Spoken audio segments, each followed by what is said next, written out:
Olá a todos, saudações, eu estou aqui com mais um vídeo e hoje eu iria abordar um tema teológico, filosófico, que é anjos e demônios. Eles existem? É o que nós vamos analisar aqui neste vídeo de hoje. É sabido que a maioria das religiões constroem os seus sistemas religiosos, as suas crenças, a partir das suas culturas, da sua localização geográfica. Então as mitologias antigas e as religiões também sempre mostraram uma crença universal na existência de seres espirituais. E esses seres são tipicamente hierárquicos a partir da perspectiva dessas religiões antigas e dos mitos. Tanto é que os mitos gregos eles vão falar dos titãs que deram origem aos deuses, aos semideuses e toda uma estrutura religiosa grega também se apropriou disso. Então essas religiões antigas elas apresentam a possibilidade desses seres mágicos, desses seres sobrenaturais, e apresenta também uma hierarquia desses espíritos intermediários entre o homem e Deus, ou entre Deus e o homem. Geralmente esses seres espirituais, anjos, demônios, que a partir de determinado momento passam a ter essa denominação, eles são ali representantes e mensageiros, mais precisamente de Deus para com o homem. Eu vou falar um pouquinho sobre o zoroastrismo, que foi uma religião monoteísta fundada por Zoroastro, um profeta persa que viveu entre 660 e 583 a.C. Essa religião, o zoroastrismo, ela foi praticada pelos persas primitivos. E Zoroastro então ele estabeleceu um intenso dualismo entre o bem e o mal. Então foi a partir de Zoroastro que começou a surgir esse antagonismo, esse dualismo entre duas forças, uma força do bem e uma força do mal. Então, na religião persa primitiva de Zoroastro, essas duas forças elas passam a competir-se. E isso favoreceu a crença em anjos e em demônios. Os anjos representam a força do bem e os demônios representam a força do mal, e são entes sobrenaturais. Então muitos estudiosos acreditam que os mitos, deuses e demônios persas dessa época tenham sido também uma influência da cultura hindu, ou seja, uma cultura antiga também que deu seus empréstimos para os persas, que desenvolveram toda essa estrutura religiosa de duas forças antagônicas, do bem e do mal, de anjos e demônios, e isso também veio a influenciar até mesmo o judaísmo. Na Grécia antiga, na Grécia arcaica, anjos já eram personagens conhecidos desse povo, dessa cultura, dessa época. Ângelos ou anjos significam mensageiros. E na mitologia grega, por exemplo, nós temos o Cupido, que é a forma de uma criança alada, com asas, com uma flecha na mão. E o Cupido então ali, ele simboliza o amor, aquele que é flechado pela flecha desse Cupido se apaixona. Então a mitologia vai tentar explicar a origem do amor, e para isso ele cria esse personagem do Cupido. Mas Platão, ele vai dizer que o mal não existe, assim como anjos e demônios do zoroastrismo. Ele vai dizer que o mal é a falta de perfeição e o bem é a perfeição, ou quanto mais próximo da perfeição alguém está, ele é bom. Quanto mais distante alguém está da perfeição, ele é mau. E essas forças antagônicas não existem para Platão. Então ele vai dizer que no mundo das ideias é o mundo perfeito, é o mundo real e é o mundo bom. Já o mundo dos fenômenos, este mundo que nós vivemos, ele é menos bom e mais mal. Não tem essa figura de anjos e demônios, mas quanto mais próximo da perfeição nós estamos, nós nos tornamos bons, e quanto mais distante nós estamos das ideias, do mundo das ideias, mais mal nós seremos. No entanto, na cultura, na tradição e na religião grega, tem um personagem que é o daimon, que é um espírito, uma divindade ou um gênio que pode ser benigno e pode ser maligno. Então eles tinham a função de ser intermediário entre os deuses e os seres humanos, os daimons. Eles não se dividem em bons ou mal, mas agem de acordo com a situação. Já seguindo uma linha teológica, esses daimon, eles podem ser eudaimon, que seriam anjos bons ou gênios bons, ou kakodaimons, que seriam anjos ou gênios maus. Então, seguindo essa linha teológica, existem os eudaimons, que são representantes do bem, e os kakodaimons, que são representantes do mal.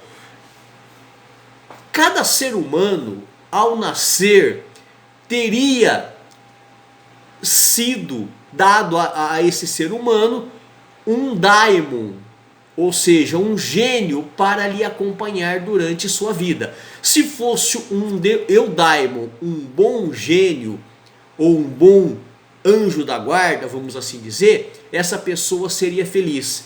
Se ela tivesse a infelicidade de ter um kakodaimon, que é um mau gênio, essa pessoa seria infeliz. Só que existe uma diferença entre o eudaimon, bom gênio, e o kakodaimon, mau gênio, de anjos e demônios da religião cristã. Tá? Porque o eudaimon ou o kakodaimon, eles seriam seres de uma única personalidade. Não seriam seres como os anjos cristãos, que eram bons e se revoltam contra Deus, se rebelam contra Deus, e uma parte desses anjos se tornam demônios.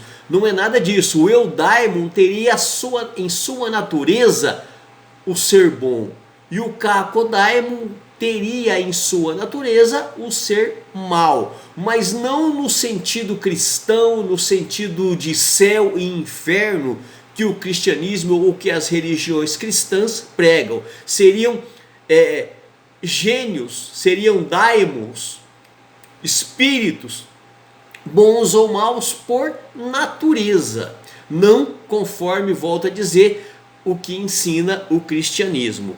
Então a felicidade humana, de acordo com o pensamento grego, seguindo essa linha mais teológica, ela dependia de qual dos daimons iriam ter no momento do nascimento para os acompanhar durante a vida. E isso faria todo sentido em relação a pessoa ser feliz ou não. Já a tradição judaica, em hebraico, o Malachi, que é o anjo, também significa mensageiro. E esse anjo é um ser espiritual, criado por Deus e sem características físicas. Cada anjo, de acordo com a tradição judaica, ele tem uma característica específica, existindo então diversas classes de anjos com diversas características ou diversas especificidades, com missões próprias.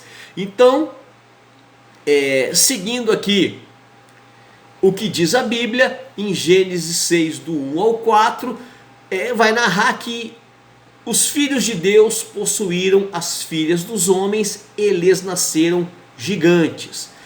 Aqui a Bíblia narra pessoas gigantes na questão da estatura, pessoas fortes, pessoas altas. Quando diz filhos de Deus possuíram as filhas dos homens, na religião cristã se tem a interpretação que seriam os filhos da geração eleita, os filhos descendentes de Adão, ou os filhos descendentes da promessa, que teriam se casado com as filhas dos ímpios, dos hereges que cultuavam os deuses diferentes daquele dos hebreus.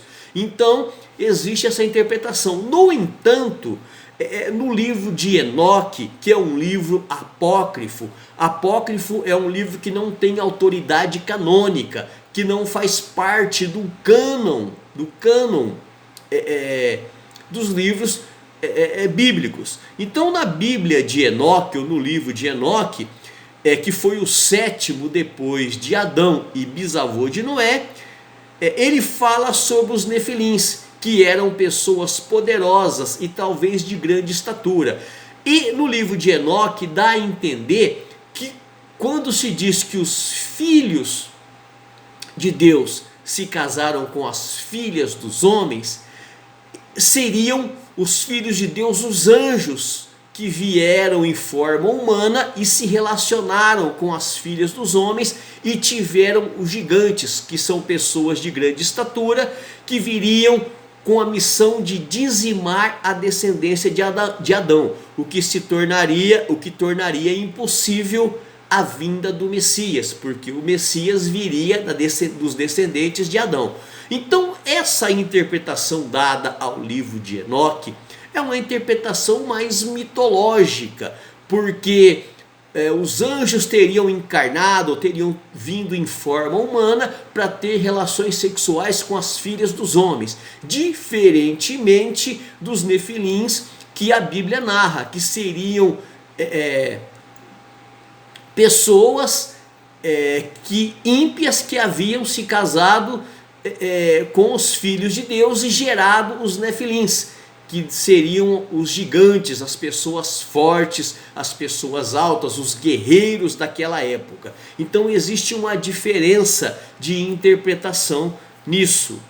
Então o livro dos gigantes, que também fala sobre os nefilins, foram encontrados nos manuscritos do Mar Morto, na cidade de Qumran, em 1946. Que ele então inclui os manuscritos e porções bíblicas. Dentre os manuscritos foram encontrados um livro chamado de Livro dos Gigantes, que vai narrar que no tempo de Enoque anjos se materializavam e habitavam a terra. Surgiu então essa raça híbrida da relação entre os anjos, que relacionavam-se com as filhas dos homens, e nasceram os nefilins. Esses nefilins seriam fruto exatamente de uma relação de anjos com humanos. Volto a dizer, não tem uma característica do que diz aquilo que está na Bíblia cristã. É mais voltado por uma explicação mitológica, uma explicação não coerente com aquilo que está na Bíblia conhecida canonicamente. Então a Igreja Católica e o mundo cristão evangélico também vão dizer que existem anjos, tanto bons quanto maus, porém eles não eram mal no início. Os anjos teriam sido ou foram criados por Deus para serem mensageiros entre Deus e o homem, e também para cumprirem missões no reino de Deus. Então, de acordo com a Bíblia, existem aqueles anjos que são guerreiros, Existem aqueles anjos que são mensageiros, existem aqueles anjos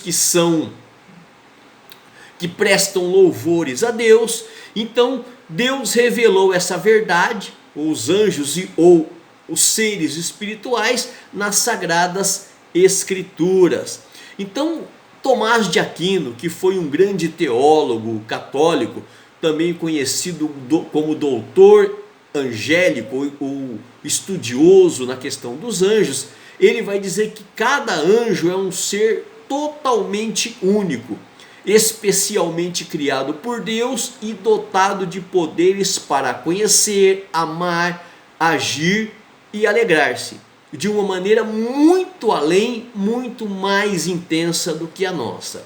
Então, em Tomás de Aquino, os demônios seriam a transformação dos anjos que eram bons e se rebelaram contra Deus. Então as Escrituras vão dizer que Deus criou multidões de seres celestiais e de anjos, e uma parte desses anjos, eles foram cooptados por Lúcifer, que era um anjo de luz, e que se rebelou contra Deus porque queria estar na mesma posição de Deus. Então Lúcifer, ele não queria ser maior que Deus, porque ele conhecia Deus e sabia que isso é impossível. O erro de Lúcifer foi querer ser igual a Deus, e por causa do livre-arbítrio, ele então começa a fazer uma campanha ali no céu e atrai para si uma multidão de anjos que se rebelam contra Deus.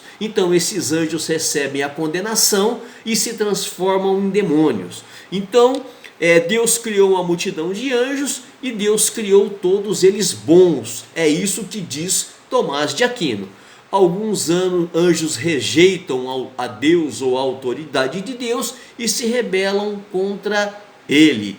Então esses anjos se tornam caídos, maus e rebeldes, também chamados de demônios. Então esses anjos caídos, eles teriam o poder,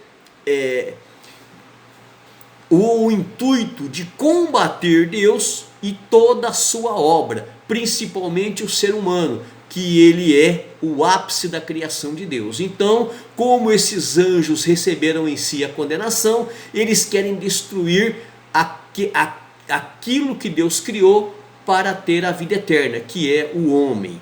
Então as relações dos demônios, segundo Tomás de Aquino, são baseadas no poder, na violência, no controle, na subjugação e dominação.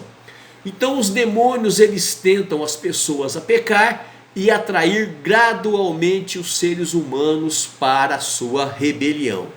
Eles visam não apenas trazer indivíduos para a sua rebelião, mas sociedades e nações inteiras. Ainda sobre Tomás de Aquino, existem hierarquias de anjos. Então a primeira hierarquia de anjos são os serafins. Em Isaías 6,2 falam sobre eles. Depois tem os querubins, Gênesis 3,24, e os tronos, Colossenses 1,16.